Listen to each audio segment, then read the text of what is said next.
Salut les amis, j'espère que vous allez bien. La semaine dernière, j'ai reçu une livraison un peu particulière. À l'intérieur de ce colis, il y a un HTC Vive.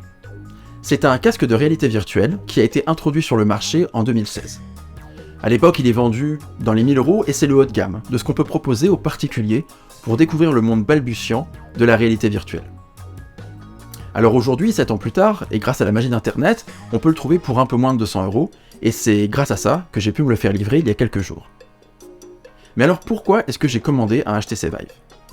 Figurez-vous que ça fait pas mal de temps que je m'interroge sur la relation entre cinématographie et réalité virtuelle, voir comment on pourrait utiliser cet outil. Imaginez, on va repérer un décor, on fait un petit plan au sol, on rentre chez nous, on modélise ce décor, on l'éclaire, on met le casque sur notre tête et on le visite. On voit ce qui fonctionne et on voit ce qui fonctionne pas. Imaginez pour collaborer avec les réals ou avec les prods. À quel point ça pourrait être utile. Imaginez encore qu'on prenne un capteur de réalité virtuelle, on le met sur un support caméra, on se met un écran, on se promène dans une pièce dans la réalité, mais sur l'écran ce qu'on voit, c'est ce qu'il y a dans ce monde virtuel. On pourrait faire des captures, faire des storyboards de super qualité. Et donc ces questions que je me pose, après un an de travail, ça fait plus d'1 an que je prépare cette vidéo, j'ai pu y répondre, et oui c'est possible, tout ça est possible. On peut sans se ruiner créer son propre studio de réalité virtuelle chez soi et améliorer notre travail d'image, de création pour la production de films. La bonne nouvelle, c'est que je vais vous expliquer exactement pas à pas comment faire ça chez vous. Donc si vous êtes d'accord, on commence tout de suite.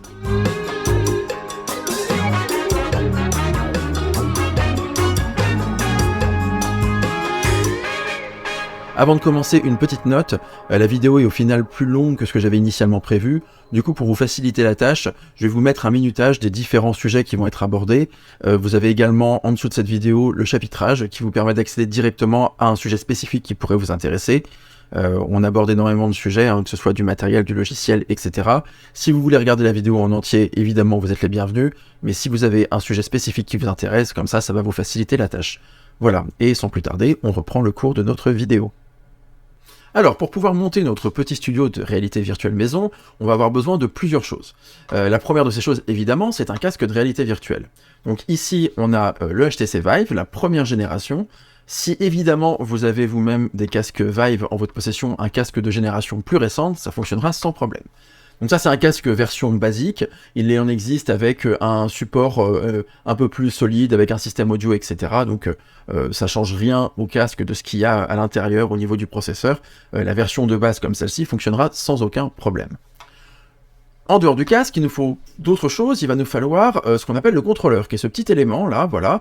On en a deux par casque, vous en avez un dans chaque main, et en fait ce qui est très intéressant, c'est, vous verrez tout à l'heure avec le logiciel, on peut dire à notre logiciel de simulation que ça c'est une caméra. Ce qui veut dire qu'à chaque fois que vous allez bouger votre contrôleur, la caméra fera exactement les mêmes mouvements sur le logiciel. Et vous verrez que ça, associé à une crosse épaule, ça peut être un super résultat, et vous donner un confort qui est particulièrement intéressant. Dernier élément que vous ne pouvez pas voir, ici et là, vous avez deux stations de détection de chez Vive. Le principe, c'est qu'on les met à l'opposé dans deux coins d'une pièce, il en faut au moins deux. Et en fait, c'est des caméras qui vont scanner l'espace et voir dans l'espace où se trouvent ces différents éléments. L'intérêt, c'est que donc, si vous avancez dans l'espace, eh bien, les caméras vont détecter votre mouvement et vous pourrez avancer aussi dans le logiciel. Il faut savoir que pour avoir une pièce Vive où on peut se déplacer dedans, il faut compter un minimum d'espace de 2 mètres par 1,5 mètres. Donc ça reste assez petit. Mais si vous n'avez pas cet espace, il existe bien évidemment une version de réalité virtuelle où on est assis. Donc on ne se déplace pas dans l'espace. Et vous pouvez tout simplement, en vous servant des petits contrôleurs qui sont ici, avancer dans l'espace. Donc ça vous permet de pouvoir évoluer dans un monde de réalité virtuelle. Ça, c'est la première chose. L'autre élément dont on va avoir besoin, c'est d'un logiciel qui nous permet de faire de la modélisation et de la prévisualisation en 3D de manière complètement virtuelle. Pour ça, je remonte un tout petit peu en arrière. En 2014, il y a un chef opérateur américain qui s'appelle Matt Workman qui crée une chaîne YouTube, une sorte de projet qu'il appelle Cinematography Database, et dans lequel il décide de présenter des concepts, des projets de logiciels pour faire de la prévisualisation. Il va utiliser des logiciels de création de jeux vidéo, notamment, un logiciel qui s'appelle Unreal Engine, qui sert aujourd'hui, par exemple, pour faire aussi la réalité étendue. Vous savez, ces écrans LED en 3D qui vont réagir à un mouvement de caméra. Par exemple, The Mandalorian, la dernière série de Lucasfilm, une des dernières séries Star Wars de Lucasfilm, est complètement filmée dans un studio virtuel. Eh bien, le moteur de rendu 3D qui se trouve derrière, c'est Unreal Engine. Et donc, en septembre 2018, Matt Workman, il sort un logiciel qui s'appelle CineTracer, qui est en version non définitive, c'est une version dite bêta, ça veut dire une version qui est encore en cours de développement, et il le propose à la vente pour que des gens viennent le tester contre un prix qui est pas trop élevé, ça coûte 40-45$ à l'époque, mais en échange du fait de tester ce logiciel en avance, eh bien, l'utilisateur essaye de faire des retours au développeur pour lui permettre un petit peu d'avancer sur le travail de création de son logiciel. À l'époque, on parle même pas de réalité virtuelle, hein. On parle simplement de mettre des objets en 3D, des personnages qui ne bougent pas du tout, et de mettre de la lumière, et de commencer à voir comment on peut simuler des prévisualisations de lumière. Il faut savoir que le prix il augmente au fur et à mesure du temps et au fur et à mesure des mises à jour du logiciel. Il y a 2-3 ans, je l'ai payé environ 60$. Aujourd'hui, il est dans les 75$. Donc c'est un logiciel dont le prix est amené à continuer de monter. Il y a énormément de nouveautés, on fera un petit tour tout à l'heure, vous verrez qu'il y a beaucoup de possibilités et beaucoup de promesses de possibilités. Mais donc ce logiciel-là, c'est un logiciel dont on va avoir absolument besoin pour pouvoir simuler un espace virtuel. Et pourquoi ce logiciel plus qu'un autre? Ce qui est très intéressant, c'est qu'en fait, ce chef-op, Matt Workman, il a déjà pensé à tout ce qui concerne la virtualisation. Il a déjà programmé les caméras virtuelles, il y a des projecteurs de cinéma, il y a des grues, il y a des pieds, il y a des réflecteurs, enfin bref, il y a toutes ces choses, il y a même des drapeaux, toutes ces choses qui nous permettent véritablement de reproduire la sensation qu'on est en train d'éclairer un plateau de film, et on met pas simplement une source de lumière qui correspond à rien. Donc ça c'est vraiment intéressant, et c'est un logiciel qu'on va utiliser, qui sera au centre de notre studio de réalité virtuelle. Alors pour la configuration et l'installation du casque Vive et des différents accessoires, on va voir ça ensemble, c'est assez simple. Il faut juste savoir que ça ne fonctionne pas sur Mac, ça ne fonctionne que sur PC, mais en dehors de ça, c'est quelque chose qui se configure très rapidement, très facilement, et sans grande difficulté. Alors pour ce qui est de l'installation du HTC Vive, et pour qu'il soit reconnu par l'ordinateur, vous allez avoir besoin de ce petit élément, qui s'appelle je crois la Linkbox, qui en fait est une interface entre votre casque de réalité virtuelle et votre ordinateur. Donc le casque de réalité virtuelle, qui se trouve ici, comme vous pouvez voir en fait, il est relié à un câble qui se trouve là, hein. Le casque il est pas autonome, et en fait à l'extrémité de ce câble, vous avez 3 connectiques. Donc une connectique USB, une connectique HDMI et une alimentation. Alors là c'est assez simple, hein. Vous avez sur un des côtés de cette Linkbox des connectiques qui sont orange, comme les connectiques du casque, donc vous savez que c'est le côté qui est, à brancher. Il est même marqué sur le dessus, VR d'un côté et PC de l'autre, pour qu'il n'y ait pas de possibilité de se tromper. Donc vous allez brancher l'alimentation, le HDMI et l'USB, il n'y a pas d'ordre pour le brancher, hein. Vous faites comme vous voulez. Donc le boîtier, il est branché comme ça c'est la première partie. Et de l'autre côté, on va avoir 4 connectiques. Alors, dans ces 4 connectiques, il faut toujours en avoir 3 qui sont branchés. L'alimentation, qui va vous permettre évidemment de faire fonctionner l'appareil, une prise USB pour une gestion des données qui est transmise à l'ordinateur, et enfin, soit une connectique HDMI pour le signal vidéo, soit une connectique mini DisplayPort, qui est également pour l'affichage vidéo. Vous n'en branchez qu'une seule des deux. Donc, pour ce qui est de l'alimentation, petit élément d'information, dans votre HTC Vive, vous allez avoir en général 3 alimentations. 2 d'entre elles sont coudées, et en fait elles sont adaptées pour les stations de base que vous allez brancher, installer dans votre pièce. Celle qui n'est pas coudée et qui est droite, elle est destinée à la Linkbox. Donc, on vient la brancher, ici. Encore une fois, c'est pas très sorcier. Et ensuite, alors moi là dans mon exemple, en général avec le Vive, c'est un HDMI qui est livré, donc je mets mon HDMI que je branche sur ma carte graphique. Donc il faut avoir au moins 2 entrées de carte graphique. Normalement, la plupart des cartes graphiques modernes, même pas forcément très puissantes, permettent de mettre au moins 2 connectiques. Et enfin, vous allez avoir une prise USB que vous allez venir intégrer ici et que vous allez brancher également sur l'ordinateur.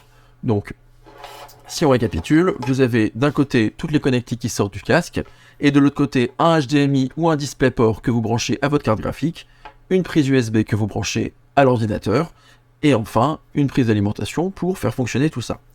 À partir du moment où vous l'avez branché pour la première fois sur l'ordinateur, vous allez avoir tout un tas d'éléments qui sont des installations de pilotes, etc. L'ordinateur va installer ça tout seul, vous le laissez bien faire avant de continuer l'installation. Alors, pendant que les pilotes sont en train de s'installer sur l'ordinateur, on va s'occuper d'installer les stations de base, qui sont donc les 2 éléments nécessaires pour que votre casque soit reconnu dans l'espace. Donc d'abord, on installe un support dans le mur. Ensuite, vous allez donc avoir votre Linkbox comme ça. Il y a différentes connectiques pour de la mise à jour. La seule qui nous intéresse, c'est la partie alimentation, avec donc le câble qui est coudé. Et donc la station de base elle est équipée d'un pas de vis classique, c'est un pas de vis Kodak en 1/4 de pouce qui fait 6,35 mm. Et donc du coup vous allez avoir votre box qui va se visser sur le support que vous allez mettre sur le mur. Donc on installe sa box, on réinstalle le mobilier évidemment, et ensuite on va de l'autre côté, dans l'angle opposé, installer de nouveau un support et faire en sorte donc de visser la Linkbox. Alors des fois vous avez des murs un peu réticents, ça a été mon cas, les murs en briques ça marche pas forcément super bien, mais une fois que c'est installé, donc vous venez positionner votre Linkbox, et l'idée c'est de vraiment faire en sorte que chacune des Linkbox se voit l'une l'autre, donc vous essayez de faire en sorte qu'elles soient face à face, normalement ça devrait fonctionner correctement, puis vous l'alimentez avant de passer à la suite. Une dernière chose que je voulais faire avant de commencer à utiliser mon Vive, c'était trouver un moyen de gérer le câble qui est relié entre le casque et l'ordinateur. Parce que quand vous avez le casque sur la tête, si le câble traîne par terre, le risque c'est vous trébuchez dessus, vous risquez d'arracher quelque chose et d'endommager du matériel. Après un peu de recherche, en fait j'ai opté pour un système de crochet comme celui-ci. Voilà, on voit bien le crochet, qui en fait est un kit qui est fourni alors soit avec un crochet autocollant, comme celui que je viens de vous montrer, soit des crochets qui viennent se visser directement dans le plafond. Et en fait, le principe, c'est que vous y accrochez un système de poulies comme celui-ci. Alors à la base, c'est prévu pour les joueurs de réalité virtuelle, ce qui veut dire que les joueurs, des fois, ils sont accroupis, ils sont levés, ils bougent, etc. Et en fait, il y a un système de poulies. Le câble est accroché ici, vous avez un système de poulies, et ce système de poulies, en fait, il va retenir sans effort le câble. Quand vous vous baissez, quand vous bougez, vous ne sentez pas du tout qu'il y a quelque chose qui vous tire, vous ne sentez pas la poulie, mais l'avantage, eh bien, c'est que vous n'avez plus un risque de vous trébucher sur le câble. Donc j'ai installé ce système dans mon bureau avant d'utiliser le casque. L'adhésif fonctionne très très bien, j'étais même assez surpris de voir à quel point finalement ça collait bien sur mon plafond, qui n'est pas forcément un plafond très très lisse ni en très bon état. Et ça me permet maintenant d'avoir la garantie que je pourrais me déplacer en toute sécurité sans risquer d'abîmer du matériel.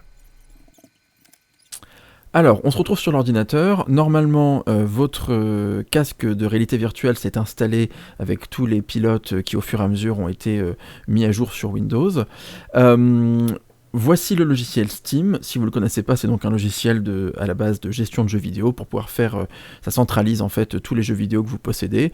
Et donc CineTracer est considéré comme une sorte de jeu vidéo, même si en fait c'est plus un utilitaire qu'un jeu. Sur Steam, vous avez en haut à droite différents éléments et vous avez des petites icônes. Quand vous allez brancher votre casque, là je vais brancher mon casque et je vais l'alimenter, normalement vous allez avoir une icône qui va apparaître. Alors, hop, je branche ça. Et donc, vous voyez, vous avez ici la petite icône VR pour réalité virtuelle qui s'est enclenchée. En fait, ça veut dire que le module qui s'appelle Steam VR va venir installer, mettre à disposition les outils pour la réalité virtuelle. Donc si je clique dessus, il va se synchroniser, lancer quelques petits paramètres, et il va détecter normalement votre matériel. Donc ça prend quelques secondes, et normalement vous allez avoir une fenêtre qui va apparaître, voilà, qui est ici, donc elle détecte mon casque, voilà, qui est marqué comme actif, mais qui va se mettre en veille parce que je ne l'ai pas sur la tête. Une seule borne en veille, alors ça en fait c'est parce que en réalité toutes mes manettes, etc., mes contrôleurs ne sont pas dans la zone du capteur, et donc en fait il détecte plus rien. La chose à faire c'est de prendre un capteur, vous vous mettez dans l'espace de votre pièce, vous appuyez dessus, et dès qu'il va détecter le capteur, là c'est ce qu'il est en train de faire, hop, il réactive le casque, il réactive tout ce qui est mis en place. Donc là vraiment, il vous met tous les éléments. Alors il me dit qu'il ne voit pas le casque, parce que le casque est tout simplement sur une étagère qui est hors du champ de vision des deux bornes. La première fois que vous allez lancer SteamVR, il est possible que vous ayez quelque chose qui apparaisse, qui est la configuration de la pièce. Donc je ne vais pas le refaire ici, mais je vais simplement vous l'afficher. Voilà, donc la configuration de la pièce, ça va vous proposer en fait de configurer l'espace de jeu qui va être celui dans lequel vous allez vous déplacer. Il faut savoir qu'avec les HTC Vive, il existe un logiciel que vous pouvez installer sur votre ordinateur. Cependant, en ce qui me concerne, j'ai jamais réussi à l'installer sur Windows 10, mais on n'a pas besoin de ce logiciel pour pouvoir faire fonctionner la réalité virtuelle. D'ailleurs, vous voyez en haut à droite, vous avez maintenant l'icône qui se trouve être verte, ce qui veut dire qu'il a détecté toute la réalité virtuelle. Vous pouvez soit faire une utilisation debout sans vous déplacer, c'est-à-dire que l'espace est trop petit pour permettre de vous déplacer dans la pièce et donc vous allez configurer uniquement une position stationnaire, soit, ce que j'ai fait pour moi, vous allez configurer à l'échelle d'une pièce.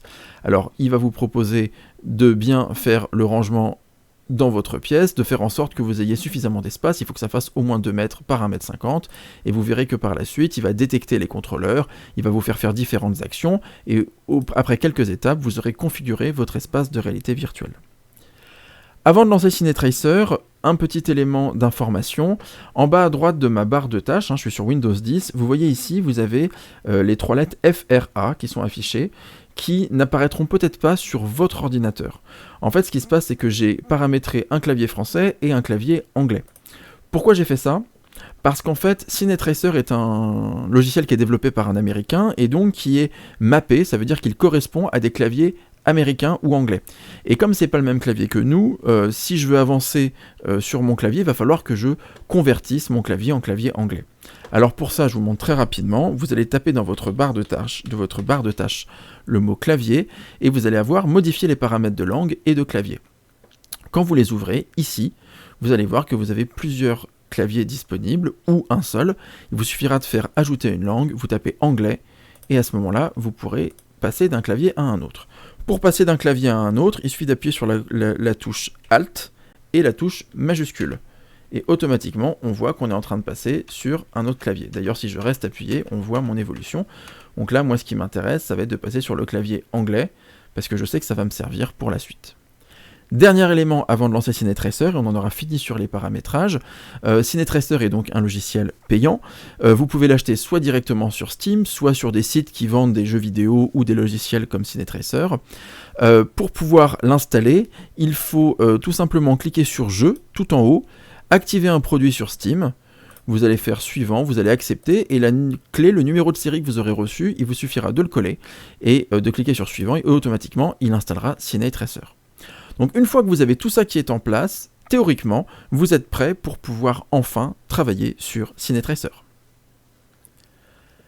Allez, donc on se démarre CineTracer, une fois qu'il est installé, qu'il est mis à jour, on va tout simplement cliquer sur Jouer.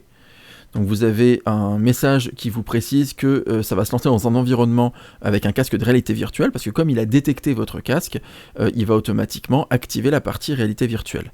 Si vous n'avez pas de casque de réalité virtuelle quand vous utilisez CineTracer, ce message n'apparaît pas, mais il reste utilisable pour une bonne partie du logiciel. On valide, le logiciel va se lancer, vous allez avoir votre petit système SteamVR qui peut apparaître si vous ne l'avez pas lancé déjà avant de cliquer sur Jouer. Cette fenêtre, si jamais elle est là, vous allez voir qu'elle est toujours en survol au-dessus de votre jeu. Moi, je trouve ça assez désagréable, donc je vous recommande très chaudement de venir la réduire. Donc, on est en train de charger, on a forcément un petit temps de charge, et on se retrouve devant le menu de base d'ouverture de CineTracer. C'est un logiciel qui, dans son interface, est plutôt basique, le développeur s'est pas trop pris la tête, son but c'était plutôt de travailler sur le logiciel en lui-même. Donc très rapidement, vous avez différents petits paramètres, vous avez les fameux contrôles que vous ne pouvez pas changer, et ça correspond à pourquoi tout à l'heure je vous ai fait passer en clavier anglais, c'est que là où c'est un Z sur notre clavier français, c'est un W pour les Anglais ou les Américains, ce qui veut dire que si vous appuyez sur votre Z, il pensera que vous appuyez sur W, et vous pourrez avancer, reculer, et déplacer votre personnage. Sinon, ça vous fait un truc un petit peu ingérable. Vous avez des paramètres d'affichage, de qualité, de résolution, voilà, je vous laisserai explorer ça, il n'y a pas grand chose de particulier à en dire. Un petit user setting, c'est pour pouvoir paramétrer la sensibilité de votre souris par exemple, et l'axe de rotation de la caméra. Donc voilà, ça c'est très basique. On peut soit ouvrir un projet, soit créer un nouveau projet. Donc pour commencer sur les bases de CineTracer, on va créer un nouveau projet. Et là, vous vous voyez présenté avec un écran qui vous offre déjà deux possibilités au niveau des choix. soit une map, une carte, un espace qui est neutre. Alors parfois vous avez le studio maintenant qui vient de sortir, mais sinon un espace avec grille qui est complètement neutre. Il faut savoir que c'est le seul espace qui est compatible avec la réalité virtuelle. Donc si vous voulez faire à un moment une exploration avec un casque de réalité virtuelle, il faudra le faire en utilisant la grid map. À côté de ça, vous avez un autre espace qui sont des cartes qui sont préconçues et qui vous permettent très rapidement d'avoir des environnements différents. Des ruines dans la forêt, une forêt, des choses industrielles, du canyon, de la neige, des dunes. Et au fur et à mesure des mises à jour, le créateur Matt Workman, il ajoute des différentes maps qui sont elles-mêmes préconçues. Pour commencer à prendre en main CineTracer, on va commencer avec une map qui est déjà construite. Encore une fois, il est très important de se souvenir que ce qu'on va faire là, si vous utilisez ces maps préconstruites, vous ne pourrez pas utiliser la réalité virtuelle. Vous pourrez utiliser les caméras virtuelles, on y reviendra plus tard, mais vous ne pourrez pas utiliser le casque de VR. Donc là, on va simplement découvrir un petit peu les bases du logiciel. Donc on va commencer avec une forêt. On va créer quelque chose qui sera, voilà, hop, utilisateur. Je vais me mettre sur mon bureau, voilà, et on va l'appeler, eh bien, forêt 001 YouTube. Hop, on valide, ça nous crée notre environnement. Alors il y a un petit temps de charge, notamment parce que notre temps de charge, il est, parce que j'enregistre mon écran en même temps, donc il y a un petit peu de ressources en moins. Et donc vous avez ce personnage qui apparaît. Alors le logo qu'il a sur son dos, c'est le logo de Cinematography Database, hein, le projet qu'avait créé Matt Workman. Et donc ce personnage, il va avancer dans l'espace. Voilà, vous avez déjà des arbres qui sont installés, vous avez différents éléments. Sur votre interface, c'est assez simple. En bas à droite, vous avez différents raccourcis, sur lesquels on reviendra un peu plus tard. Et à gauche, vous avez quelque chose qui s'appelle Go to Editor, et qui est vraiment le cœur de CineTracer. Donc je vais appuyer sur la touche Y et je vais voir apparaître en haut à gauche différents éléments. Le menu, les départements, le storyboard, on y viendra après, le ray tracing qui est en fait des options d'affichage et la réalité virtuelle. La réalité virtuelle qui ne fonctionnera pas dans cet espace encore une fois parce que la map a été préconçue. On va aller dans les départements parce que c'est clairement l'élément le plus important, le cœur du logiciel. Vous avez différents onglets. Des utilitaires sur lesquels on reviendra plus tard, qui sont des moyens d'importer des fichiers extérieurs au logiciel. Les acteurs, les personnages, donc ça pareil on y viendra un peu après, c'est quelque chose qui est très puissant. Tout ce qui va être éléments d'ameublement qui peuvent interagir avec les personnages, des véhicules, de la construction, soit de la construction préfabriquée comme ici, soit différents éléments de décor que vous pouvez venir ajouter dans votre décor. Hein. D'ailleurs, ce qu'on va faire, c'est qu'on va, par exemple, prendre ces poteaux télégraphiques, je clique dessus et je peux tout de suite le positionner. Alors, pour le faire tourner, j'ai juste à tourner la molette de la souris. Voilà, je vais en poser l'un ici. Vous voyez, vous avez la possibilité de l'attraper, de le supprimer ou de le dupliquer. Je vais appuyer sur C, je le duplique, hop, et puis on va se mettre un deuxième poteau. Allez, on se met un deuxième poteau ici. Tout de suite, ce que vous voyez, c'est que vous avez les ombres qui sont mises en place et qui vous permettent d'avoir une première simulation de la lumière. On revient sur les départements. L'autre possibilité, par exemple, si on va sur les extérieurs, hop,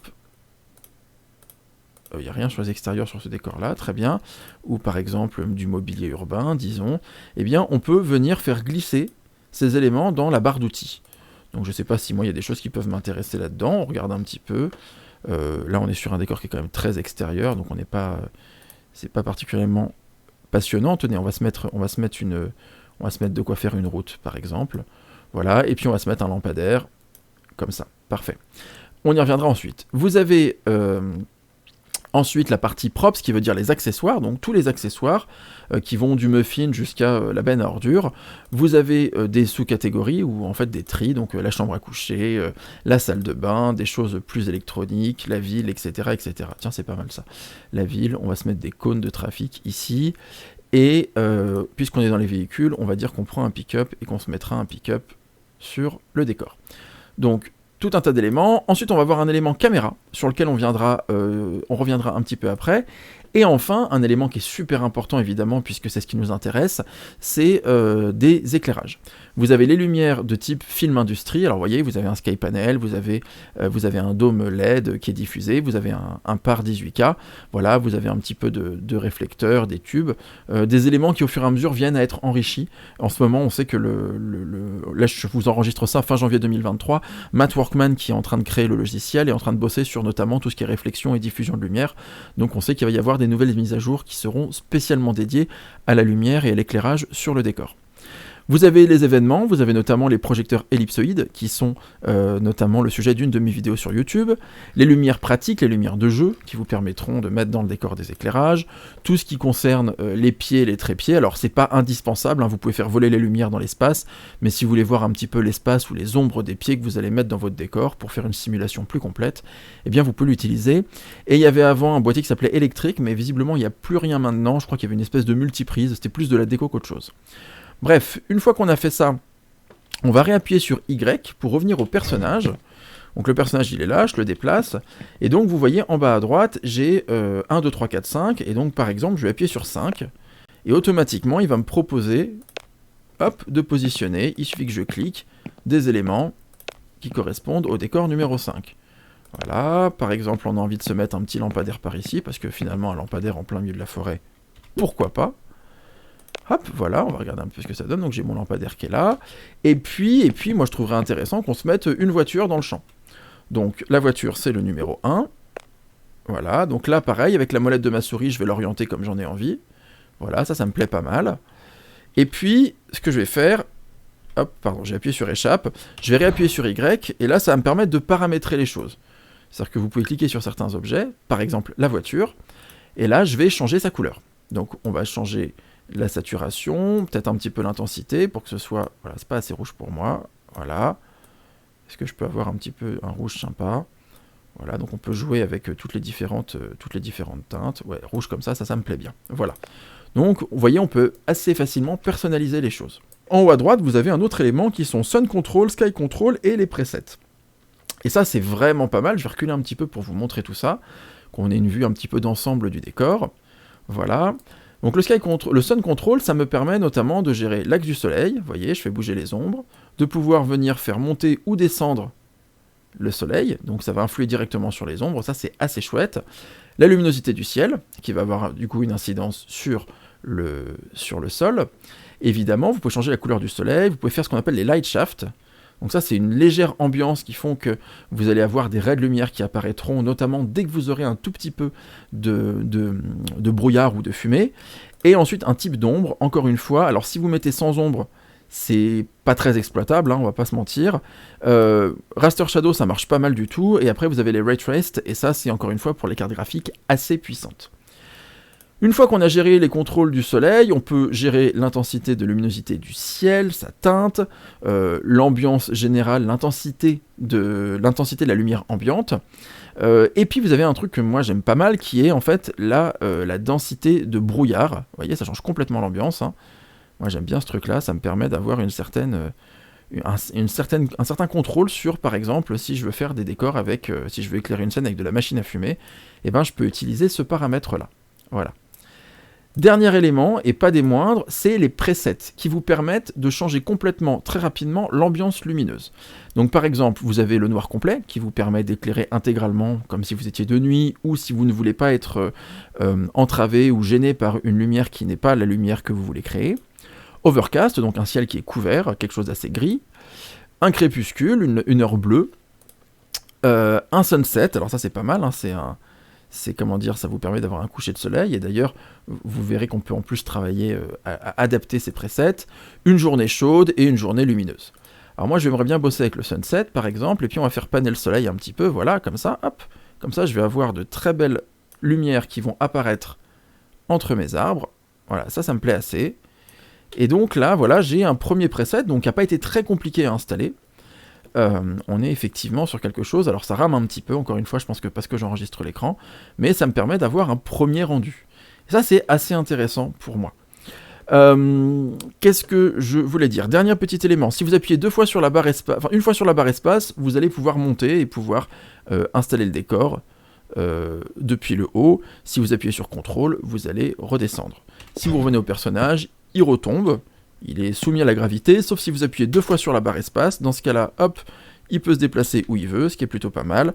Et si je rappuie deux fois sur la barre espace, la gravité vient de nouveau s'en occuper. Alors c'est très bien tout ça, mais moi j'aimerais bien faire de l'image, pouvoir intégrer une caméra et commencer à bosser. Alors, pour ça, pas de souci. On va donc retourner dans notre mode éditeur, département, caméra, et on va pour l'instant poser, on va dire une caméra sur tripode, voilà, que je vais tourner vers notre voiture, comme ça, voilà. On peut choisir en haut à droite plusieurs types de caméras. Alors Red, il n'y a que la Monstro. Pour la Blackmagic, vous avez quoi? Ursa Mini, voilà. Et pour les Harry, vous avez l'Alexa et l'Alexa LF. Donc on va dire qu'on utilise une Alexa avec un capteur Super 35. Et quand je clique dessus, vous voyez à gauche, vous avez plusieurs choses. Vous avez le directeur monitor, quand j'appuie sur M, qui est en fait une sorte d'écran que vous avez toujours avec vous. Si vous vous déplacez, si je clique sur autre chose, je vois une image de ce que voit la caméra. Ça peut être pas mal utile. Donc on va le retirer pour l'instant. Après, vous avez la possibilité, donc grab, ça veut dire attraper la caméra, la déplacer. Si par exemple, d'ailleurs, vous la déplacez, vous voyez, vous avez des flèches ici. Si vous cliquez sur une flèche et que vous glissez à gauche ou à droite, vous allez pouvoir faire glisser votre élément. Je clique sur la rouge, ça va la faire bouger également. Et évidemment, si je clique sur la bleue, ça va la faire monter ou descendre. Ici, vous avez la rotation, si vous avez besoin de changer l'axe de la caméra. Alors quand elle est sur trépied, c'est pas forcément nécessaire, mais ça peut se présenter. Ça c'est pour les petits éléments de contrôle et ça marche pour tous les éléments de décor, hein, pas seulement la caméra. Le dernier élément qui pour moi est le plus intéressant, c'est d'appuyer sur F pour entrer dans la caméra. Donc là je peux l'orienter, et ça c'est assez bien. On peut aussi changer ma vision, c'est-à-dire que je peux appuyer sur tabulation, et là j'ai carrément la caméra, hop, alors pardon, c'est pas tabulation, c'est appuyer sur V. Et là, voilà, j'ai ma caméra complète. Et là, ce qui est intéressant, c'est que vous voyez qu'en haut, vous avez la distance focale. Si je zoome avec la molette, eh bien, j'augmente ma distance focale, ma longueur focale. Si jamais je recule, je peux aller jusqu'au 12 mm. Donc ça me fait vraiment une simulation de focale qui est intéressante par rapport à la taille de mon capteur. Si j'appuie sur le E, et donc c'est pas le Q, c'est le A sur notre clavier, je vais pouvoir changer de paramètres et notamment travailler sur le diaph. Par exemple, un diaph qui soit à 1.3. Voilà, on est en super speed. Hop, par exemple, ou à F2. Voilà, donc là, j'ai géré ma luminosité. Je peux jouer la sensibilité. Donc on va avoir une simulation de ma sensibilité. Je peux jouer, et ça c'est super intéressant, le ratio de l'image, du 1 pour 1, du 4 tiers, du 2,40, du 2 pour 1. Voilà, vous avez tous les formats classiques, hein, donc du scope. Donc on va dire qu'on va rester en 16:9 pour notre expérience. Et vous avez une distance de focus. Alors ça c'est parce qu'en fait la caméra va faire le point. Et alors ce qui est génial c'est que si vous cliquez sur un élément de décor, par exemple les arbres qui sont là-bas, si ça fonctionne bien, la caméra va venir faire le point dessus. Alors là il a un petit peu de difficulté. Encore une fois on est sur un logiciel qui est encore en bêta. Et très clairement, des fois vous avez des petits éléments de points qui ne fonctionnent pas terriblement. On fera l'essai tout à l'heure avec des personnages, que ça marche très très bien avec les personnes. Et donc là, vous pouvez donc travailler tous les éléments de votre focale. Donc ça, c'est assez intéressant. Une fois que vous avez fait ça, il reste un dernier élément qui est, à mon sens, particulièrement intéressant, qui est Capture to Storyboard, que vous voyez en bas, c'est la touche Entrée. Quand j'appuie sur la touche Entrée, automatiquement, il m'a sauvegardé une capture de l'image. Et donc ça, c'est vraiment particulièrement intéressant. Je vais quitter la caméra, j'appuie sur F, et puis on va essayer de faire un petit peu de la lumière, on va voir ce qu'on fait, c'est-à-dire qu'on va prendre par exemple, je crois qu'il y a des néons, donc lighting, hop, je vais prendre un tube light, et on va se faire un néon un petit peu, regardez, je le pose au sol, je le fais monter, comme ça, hop, on va lui changer sa couleur, faisons du néon, donc faisons du rose, parce que sans ça, à quoi sert le néon? Voilà. Hop, un bon néon bien comme il faut, un peu rose, un peu sympa. Parfait. Donc évidemment, il faudrait le mettre sur un support, mais la magie du cinéma fait que vous n'avez pas besoin à ce moment-là. Vous voyez, moi je fais tourner un petit peu ce que je vais l'emmener. Je voudrais le mettre face à la voiture. Super, on va le faire monter encore un petit peu. Voilà, et puis on va se dupliquer ce néon. Je vais venir l'installer plutôt par ici. Et cette fois, par contre, on va lui faire un petit tour de piste qui sera... Allez, on va le faire d'une couleur tout à fait différente. Par exemple, une complémentaire un peu canard ou un truc comme ça. Donc on va aller, hop, alors voyons voir, qu'est-ce que j'ai là, une espèce de... Voilà, donc je sens que l'ordinateur, il a quelques difficultés, hein. Il est pas encore tout à fait serein. Allez, on va faire ça, ça va être très bien, c'est pas tellement canard, mais c'est pas grave. Je peux changer l'intensité de ma lumière, vous voyez, regardez, j'envoie ça un petit peu plus fort, d'ailleurs on va faire pareil avec l'autre. Voilà, si vous voulez faire une simulation de sabre laser, ça marche aussi. Hop, voilà. Donc ça, c'est plutôt pas mal. Alors évidemment, ça ressemble à rien dans la réalité, mais là, c'est plutôt pour l'exemple. J'apparais mon moniteur de réalisateur. Il y a des couleurs qui sont complémentaires, mais par contre, j'aimerais vraiment réduire la luminosité du soleil. C'est-à-dire que là, ça m'intéresse plutôt d'être sur quelque chose de presque nocturne. On va réduire aussi la luminosité de la lumière ambiante. Voilà. Hop. Très bien. Est-ce que je peux mettre un petit peu de haze? Allez, un tout petit peu de brouillard, on va voir ce que ça donne. Voilà, comment est-ce que je vais faire ça? On va baisser ça encore un petit peu.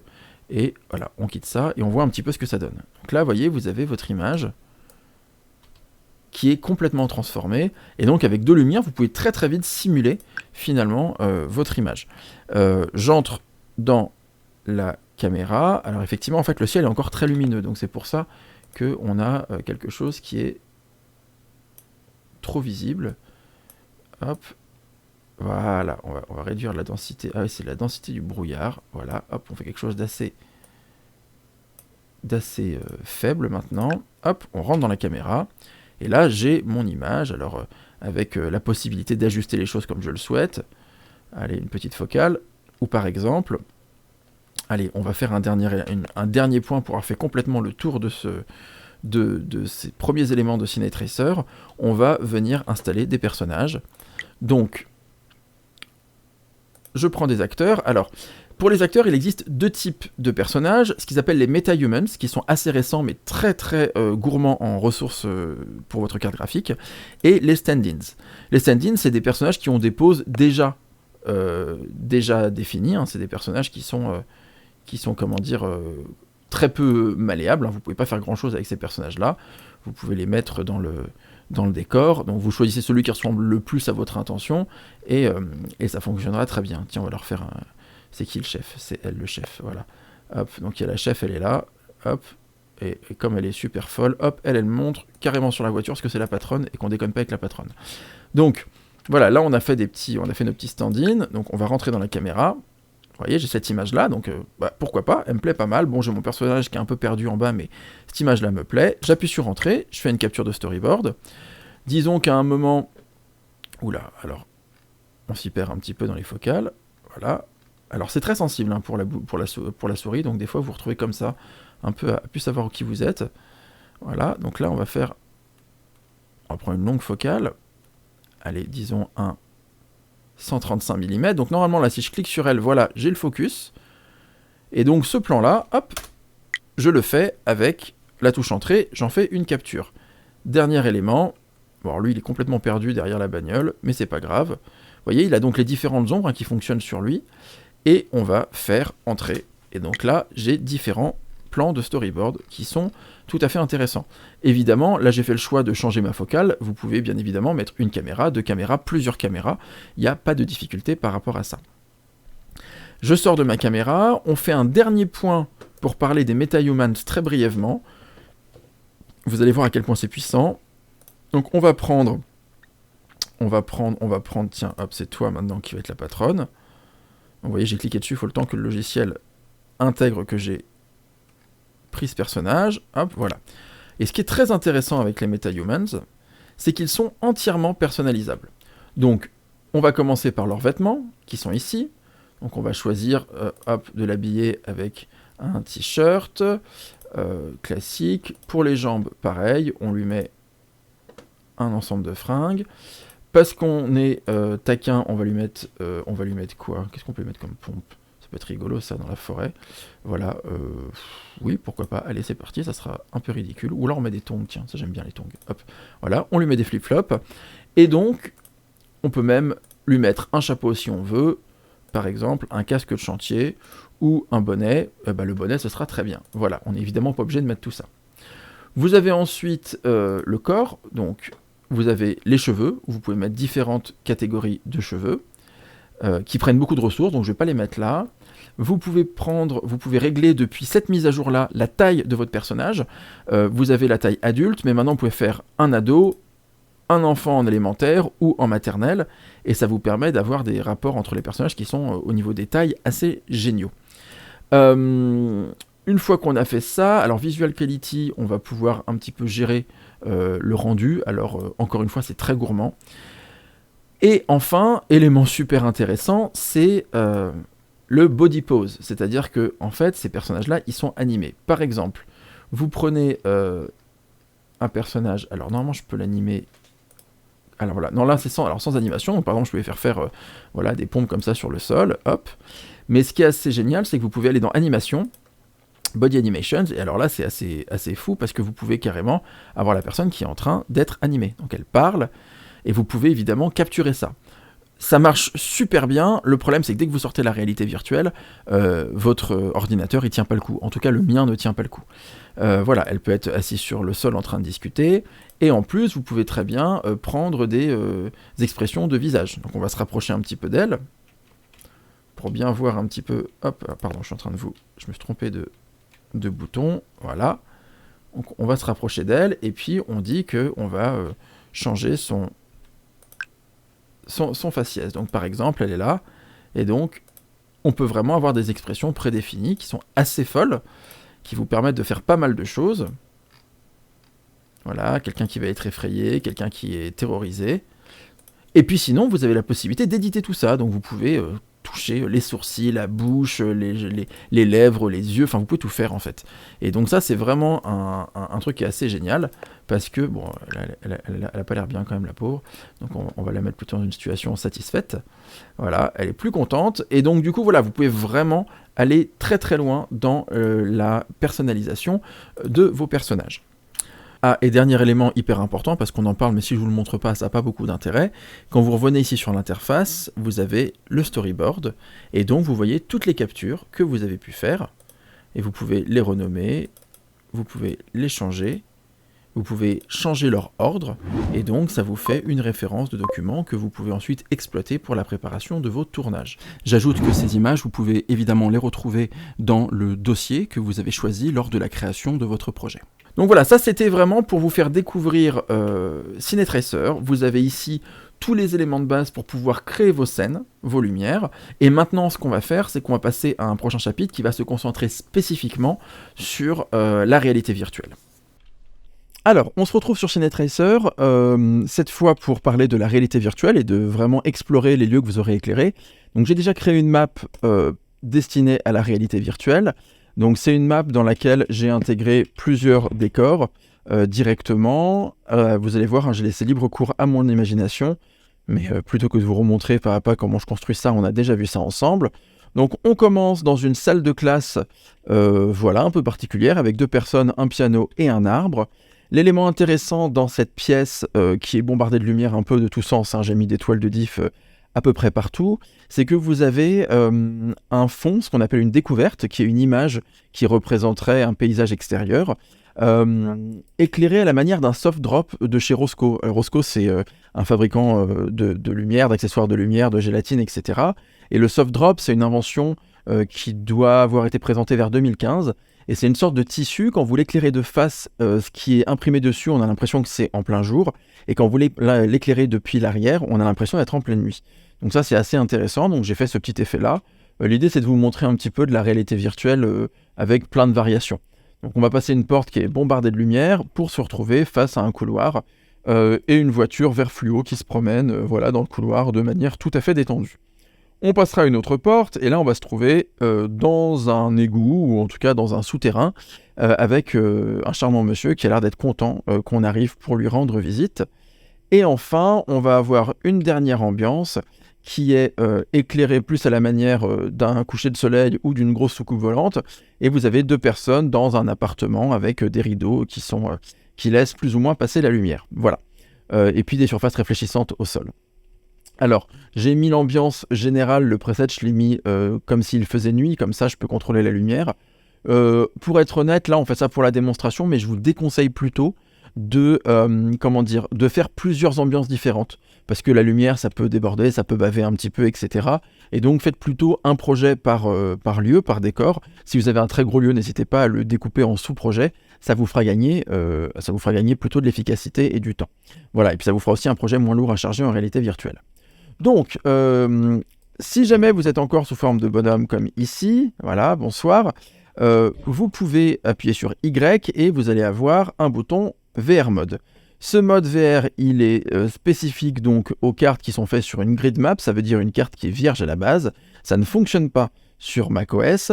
Et donc, avant d'entrer le mode de réalité virtuelle, il faut mettre son casque sur la tête. Donc, c'est ce que je fais maintenant. Voilà, et une fois qu'on a le casque sur la tête qui est positionné, on va entrer dans le monde de réalité virtuelle. Voilà, donc hop, là vous voyez mon écran, vous voyez ce que je vois. Ça peut ramer un petit peu d'ailleurs. Il faut que je prenne les manettes. Ouais, hop, voilà, donc je me connais partout, c'est le principe de la réalité virtuelle. Et là, je suis au milieu de ma pièce. Voilà, j'ai pas allumé mes manettes. Voilà, mes manettes sont allumées. Voilà, il suffit simplement de cliquer. Et donc, ce qui est intéressant, c'est que sur votre manette, vous avez comment ça s'appelle, une sorte de pad, un peu comme un élément tactile. Si j'appuie avec le bas de cet élément tactile, je peux me déplacer en fait. Voilà, hop. Et donc là, je suis dans la réalité virtuelle. Donc moi, je suis dans cet espace qui se trouve tout autour de moi. Donc là, je peux vraiment appréhender les choses. Hein. Je peux voir le décor au fond, je peux me déplacer. Et donc, je vais avec mon pouce appuyer et avancer dans des éléments de décor différents. Alors, est-ce que je peux fermer ce menu? Oui, je peux. Donc là, voilà, je me retrouve face à cette grande voiture qui est devant moi. Et voilà, je peux du coup me promener. Donc effectivement, là, vous voyez, j'ai un gros décor et je sens clairement que mon casque, c'est difficile pour lui. Je pense que entre mon casque et ma carte mère, il s'en sort pas très bien. Voilà, donc là, je suis dans ce décor qui est hyper intéressant. Moi, je vois quelque chose qui est pas mal. J'ai mis des espèces de boîtes de lumière sur les côtés, que vous pouvez voir ici, voilà. Et donc, ces éléments de lumière, ils sont intéressants. La surface est réfléchissante, ça fonctionne assez bien. Et donc, du coup, je peux avancer jusqu'à mon personnage et voir un petit peu ce qu'il en est. Voilà, je peux m'approcher de lui. Alors, on est toujours un tout petit peu plus bas quand on est en réalité virtuelle. Moi, je suis assez grand, le personnage est vraiment plus grand que moi. Et vous voyez, vous avez différents effets. Vous pouvez voir les bougies, vous pouvez voir tout l'environnement, et tout de suite, ça vous permet d'avoir une vraie visibilité de l'ambiance de votre film. Et ça, c'est vraiment tout l'essentiel. On va faire un dernier élément. On va venir se promener ici, et on va venir voir cette ambiance, qui moi aussi me plaît pas mal. Vous voyez ici, là, on a une petite fuite de lumière, des lumières qui sont utilisées de l'autre côté, et je pense que ça joue sur le décor. J'ai plein de surfaces réfléchissantes partout, j'ai des rideaux qui sont là, en tout cas ça marche assez bien. Voilà, et donc je peux m'approcher de mes personnages, et je peux du coup envisager après de me rendre compte vraiment la distance entre les personnages. Moi je peux me déplacer, hein, si tant du moment que je me cogne pas contre mes murs. Et là je peux vraiment voir l'environnement et me dire ok, l'ambiance me plaît pas forcément. Voilà, donc là hop, je me retourne. Voilà, là j'aime bien par exemple le côté silhouette me plaît vachement. C'est-à-dire que tout à l'heure je ferai sans doute une capture un peu storyboard avec ce plan-là parce que ça me plaît énormément. Donc voilà, en fait c'est-à-dire que ce mode de réalité virtuelle va donc s'adapter à ce que vous allez avoir fait comme ambiance de lumière. Très honnêtement, encore une fois, je vous recommande très très chaudement de ne pas trop mettre de ressources. Moi j'ai mis des projets dans tous les sens et clairement mon ordinateur et ma carte graphique, ils voudraient bien savoir ce qui m'a pris. Mais en tout cas, moi ça me permet d'avoir une vision qui est vraiment intéressante de mon image, qui me permet d'expérimenter la chose de manière assez confortable. Voilà, donc ça c'est pour la réalité virtuelle. Vous avez donc un menu sur votre gauche, sur la main gauche. Ce menu, si vous appuyez à gauche, il apparaît. Il vous propose donc d'afficher ou pas les contrôles et surtout d'éteindre le mode de réalité virtuelle. Avec la gâchette de ma main droite, je peux cliquer sur terminer la réalité virtuelle. Et en faisant ça, le niveau s'arrête. Je ne suis plus dans la réalité virtuelle et mon ordinateur me remercie d'arrêter de vouloir lui manger des ressources. Allez, dernier chapitre concernant Cinetracer. Pour terminer sur le sujet, je vais vous présenter maintenant une fonctionnalité qui est celle que j'utilise personnellement le plus quand il s'agit de préparer mes projets, encore plus que de mettre le casque de réalité virtuelle. C'est la possibilité de créer une caméra virtuelle qu'on peut contrôler dans le monde réel. Donc ça, c'est absolument passionnant et c'est extrêmement simple à faire. Donc évidemment, vous avez branché votre système de réalité virtuelle, notamment vos contrôleurs, et donc on va aller dans l'éditeur, et on va venir dans le département caméra. Plus tôt dans cette vidéo, on avait installé le tripode, vous avez la possibilité de faire des travelling, etc., etc., mais vous avez surtout la caméra virtuelle. Et donc la caméra virtuelle, c'est cet objet-là, que je vais venir positionner, par exemple, sur la table, voilà, où je vais le mettre à une certaine hauteur, comme ça. Et donc cette caméra virtuelle, je vais lui mettre d'ailleurs les paramètres comme on a fait jusqu'à maintenant, une Alexa classique, je vais la faire fonctionner grâce au contrôleur de mon HTC Vive. Donc pour faire ça, ce que je vais faire, c'est que je vais allumer mon contrôleur, voilà, je vais pouvoir vérifier assez rapidement qu'il est détecté, et donc, vous voyez, quand on clique sur la caméra, ici, on me propose de mettre à jour les appareils de suivi. Donc si je clique dessus, il détecte le contrôleur que j'ai en main.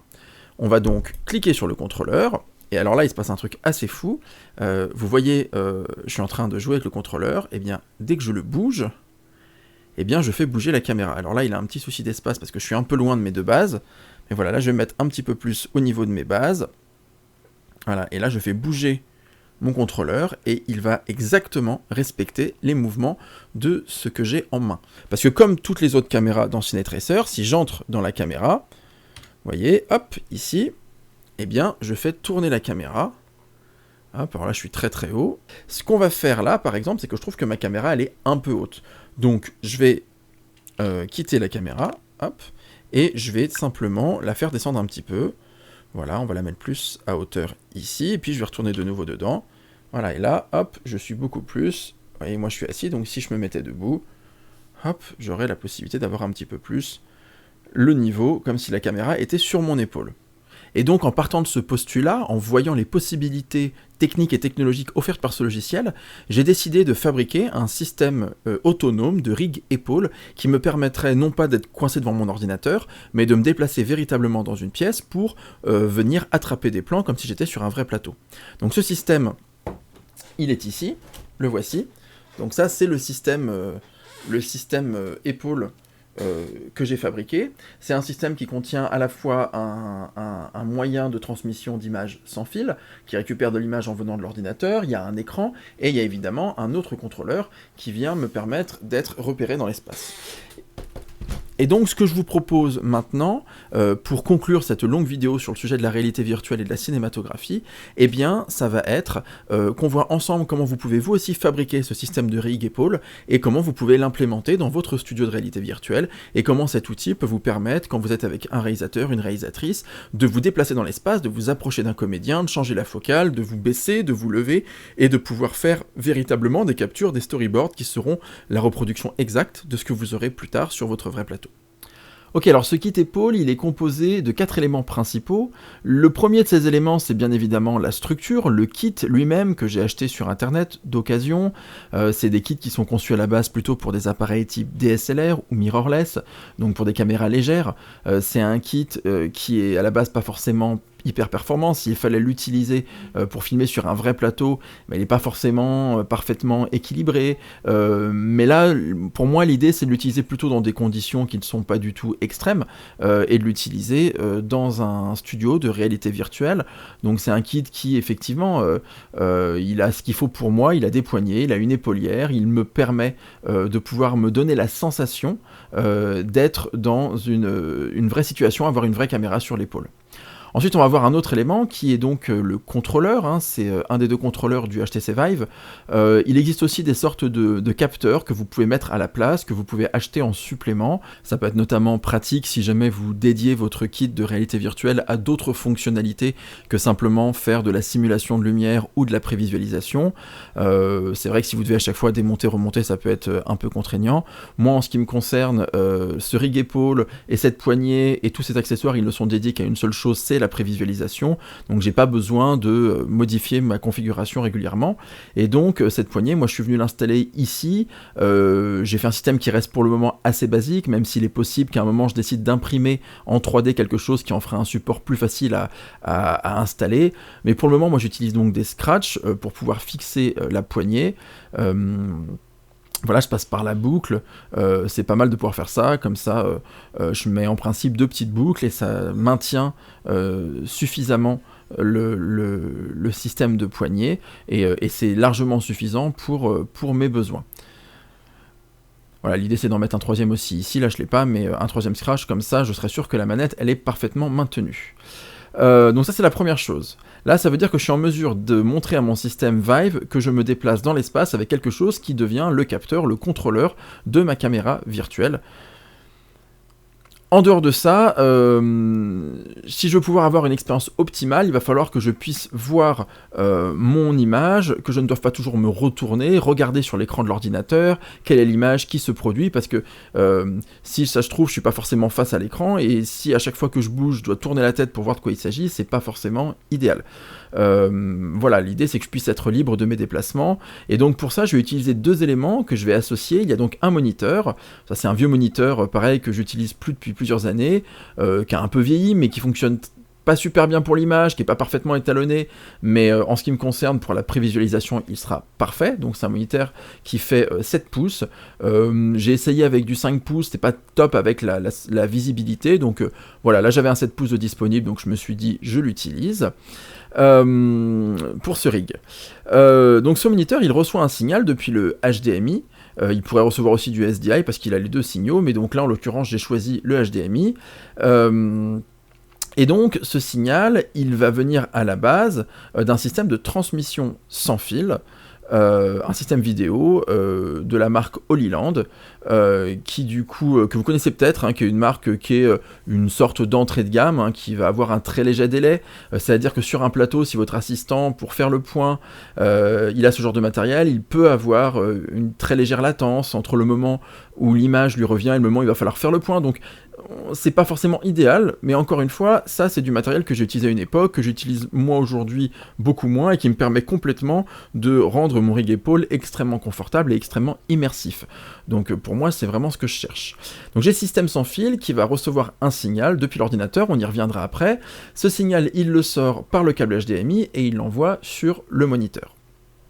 Et donc ce que je fais, c'est que ces systèmes, là ils sont adaptés à la base pour le terrain, donc il y a un système de pas Kodak, qui sont des 1/4 de pouce, donc des vis, et qui me permettent de les fixer sur le rig. Donc là j'ai mis des petites pinces, et ces pinces, je vais donc les installer directement sur mon système épaule. Donc là mon système HF, il est installé, il est en place, je vais pouvoir maintenant fixer mon moniteur.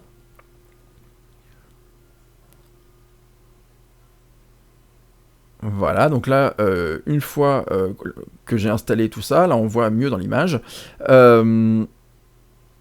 j'ai mon système HF qui transmet donc au moniteur un signal. Là j'ai mis le pare-soleil, mais que je pourrais tout à fait enlever parce qu'en l'occurrence il n'y a pas vraiment de soleil dans mon espace. En tout cas, une fois qu'on a tout installé, le contrôleur il permet de simuler la caméra virtuelle. La caméra virtuelle transmet son comportement à l'ordinateur qui va recevoir le mouvement, qui va émettre une image qu'elle va renvoyer par le système sans fil pour atteindre le moniteur. Et donc ça c'est la partie réception de mon système. La partie, on va dire, essentielle pour pouvoir fonctionner. Néanmoins, ce système de rig épaule, il va lui falloir également un système qui transmet l'image. Il faut bien que l'image, elle vienne de quelque part, et donc on va compléter notre petite installation. Le système HF, il vient donc avec un émetteur. Cet émetteur, il se trouve ici. Donc c'est évidemment le même modèle, hein. C'est un Holyland Mars 400S Pro, voilà, et donc lui il fait à la fois du HDMI et du SDI, et donc il va recevoir le signal vidéo depuis l'ordinateur. Donc c'est un câble HDMI qui va lui transmettre directement un signal comme le signal de mon écran, et les antennes vont donc permettre de les transmettre jusqu'au récepteur. La question maintenant, c'est où est-ce qu'on récupère ce signal? Ce signal, il vient d'où? Parce que si vous avez une carte graphique un peu comme la mienne, qui n'est pas de première jeunesse, si elle fonctionne encore très bien, vous allez avoir un de vos ports vidéo qui va être utilisé par le casque de réalité virtuelle. Donc si vous retirez cet élément vidéo, vous n'avez plus de signal et donc c'est pas forcément extrêmement pratique pour pouvoir l'utiliser. Et puis vous pouvez avoir un autre port vidéo qui mène par exemple évidemment à votre écran principal, celui sur lequel vous voyez votre bureau et Cinetracer. Moi par exemple j'ai un troisième écran, une troisième sortie vidéo que je branche à un écran et qui me permet d'avoir ce deuxième écran avec tout un tas de références, tout un tas d'éléments visuels dont j'ai pas envie de me défaire. Et donc, pour pouvoir faire en sorte de récupérer le signal, il y a une petite astuce en ce qui me concerne, ça va être de doubler le signal de l'écran principal, l'écran sur lequel on a Cinetracer et la reproduction du signal vidéo de la caméra. Et donc, je vais utiliser un petit système, voilà, je vais faire le point, c'est un système qui est assez intéressant parce qu'il permet de mettre une seule entrée vidéo et de la doubler, donc vous avez une alimentation en USB, 5 volts, et en fait, plutôt que de connecter directement à ma carte graphique, je vais brancher la sortie de ma carte graphique sur ce petit module, la sortie numéro 1 ira vers mon écran d'ordinateur, donc il n'y aura rien de différent, ça sera transparent, mais sur la deuxième sortie, eh bien, je ferai passer le signal pour aller jusqu'à mon émetteur de signal vidéo. Ce qui veut dire que cet appareil-là, il me permet en fait de doubler le signal de mon écran principal sans qu'il y ait la moindre perte. Ça me fait comme une sortie HDMI supplémentaire, et je vais envoyer une copie parfaite de mon écran principal vers mon système sans fil. Et donc si sur mon écran principal, je mets la caméra en plein écran, ce que je vais voir sur l'écran, le moniteur qui se trouve sur mon rig épaule, ce sera l'exacte copie de l'image de mon ordinateur. Et donc il y aura peut-être un microscopique décalage, mais ça se sentira pas, et donc ça nous permettra vraiment de rendre complètement immersive mon expérience, et ça me permettra vraiment de pouvoir me déplacer, et chaque mouvement que je ferai sera visible dans mon moniteur, et me permettra véritablement de vivre l'expérience d'un cadreur, et à partir de là, je pourrai tout à fait faire en sorte de faire des captures d'écran, de faire des storyboards, ça me permettra vraiment d'appréhender la chose de manière absolument complète. J'ajoute évidemment que ces éléments-là ne vont pas pouvoir fonctionner sans batterie, donc j'ai mis des batteries NPF, qui est une norme de chez Sony, et qui me permet d'alimenter tous ces éléments sans que je sois connecté à des fils. Évidemment, s'il y a des câbles qui traînent au sol, toute cette liberté que je suis en train de vous proposer, eh bien en réalité, elle ne me servira pas à grand-chose. Alors voilà, on est maintenant devant la mise en situation finale.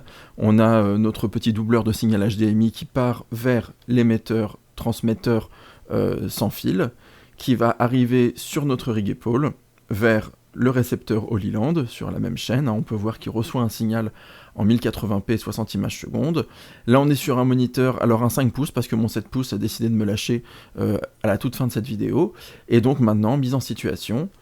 Voilà, donc là je suis avec le système sur l'épaule, on est complètement sans fil, en temps réel, hein, comme on peut le voir aussi sur les écrans d'ordinateur, et donc je suis en train de cadrer complètement virtuellement dans cette espèce d'espace minuscule qu'est mon bureau, parce que du coup j'ai assez peu de place pour me déplacer, mais ça me permet quand même de créer des plans, faire des essais, voir ce que ça donne, tester des hauteurs de personnages, voir un petit peu au niveau de mes valeurs ce que ça peut donner. Alors évidemment là je suis tout seul, mais avec un réalisateur ou une réalisatrice, bah, c'est parfait, hein, parce que du coup, vous avez quelqu'un qui vous dit avance-toi, recule-toi, qu'est-ce que tu penses de ci, vous lui proposez quelque chose, il vous propose autre chose.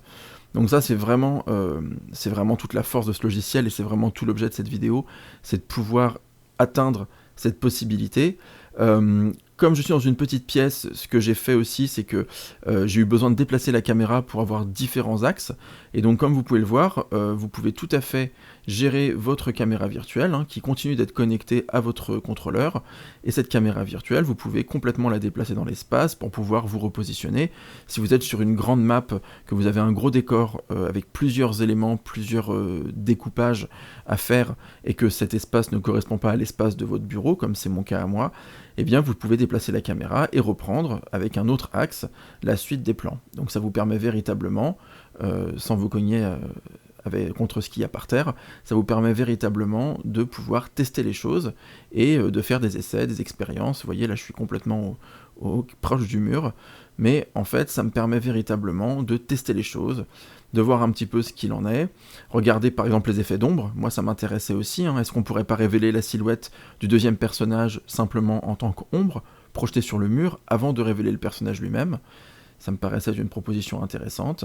Voilà, on peut aussi avoir un objet qui est important, qui est nécessaire à la narration. Alors là, c'est un grille-pain, c'est la demande d'un copain qui m'a demandé de mettre un grille-pain dans cette vidéo.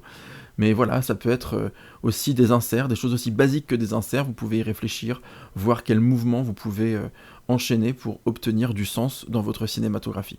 Donc voilà, ça c'est vraiment le cœur de cette vidéo, et pour moi c'est toute la force de cette possibilité de créer un petit studio de réalité virtuelle qui va à la fois détecter vos mouvements, votre déplacement dans l'espace, le fait que vous vous leviez, que vous vous accroupissiez, et donc ça vous permet vraiment d'avoir un résultat extrêmement proche de ce que vous pourriez ensuite reproduire sur votre tournage, sur votre plateau.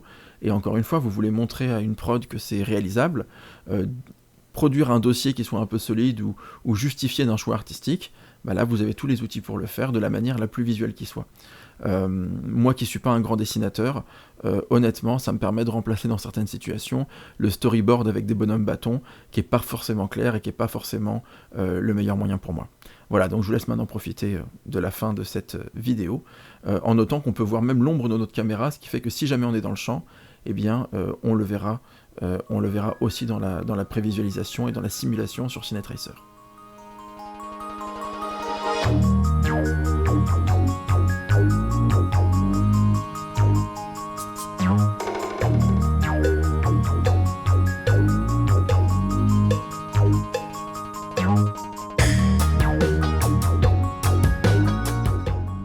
Voilà pour cette vidéo sur la réalité virtuelle et la cinématographie. Comme vous pouvez le voir, c'est une technologie qui est absolument folle, elle ouvre tout un tas de possibles, et si aujourd'hui j'ai fait en sorte de faire la vidéo la plus complète possible, il est certain que demain, après-demain, il y aura de nouveaux ajouts, de nouvelles technologies, et qu'il faudra qu'on suive ce sujet clairement sur cette chaîne YouTube. En tout cas, ce qui est certain, c'est que quand vous venez proposer à un réalisateur ou à une réalisatrice de venir expérimenter la lumière d'un décor spécifique, de venir mettre un casque de réalité virtuelle, de venir prendre la caméra avec vous et d'essayer de se déplacer dans un espace que la personne avait jusque-là simplement imaginé, eh bien ça change complètement votre relation de travail et ça leur permet de réaliser les choses qui fonctionnent, les choses qui fonctionnent moins, et de vous réorienter et de gagner du temps finalement sur le tournage et d'avoir une prépa de la meilleure qualité possible. Surtout qu'aujourd'hui on sait qu'on a de moins en moins de temps pour la prépa, et ça c'est un outil qui peut vraiment nous permettre d'être efficace et avoir un résultat qui soit de qualité. Donc voilà pour cette vidéo. Si c'est pas déjà fait pour vous, je pense que c'est le bon moment pour vous abonner à cette chaîne. N'hésitez pas en tout cas à partager la vidéo, à laisser des commentaires, à nous contacter, à nous parler de vos expériences, et je vous encourage vraiment, si vous en avez la possibilité, d'essayer de vous équiper. C'est des casques qui vont être de moins en moins chers avec le temps, mais c'est des technologies qui fonctionnent encore très très bien et qui permettent véritablement d'apporter un nouvel outil vraiment de qualité dans votre caisse à outils de chez FOP. Donc je vous recommande vraiment de faire l'expérience et de voir ça éventuellement avec plusieurs chefs-op, de vous regrouper, de vous créer un petit studio et de proposer ça à vos collaborateurs, que ce soit des prods, que ce soit des réals. Voilà, je sais pas quand sera la prochaine vidéo, il y a énormément de tournage pour moi, donc je fais toujours vivre cette chaîne, bien évidemment. La dernière vidéo a plusieurs mois, c'est pas du tout ce que j'avais prévu.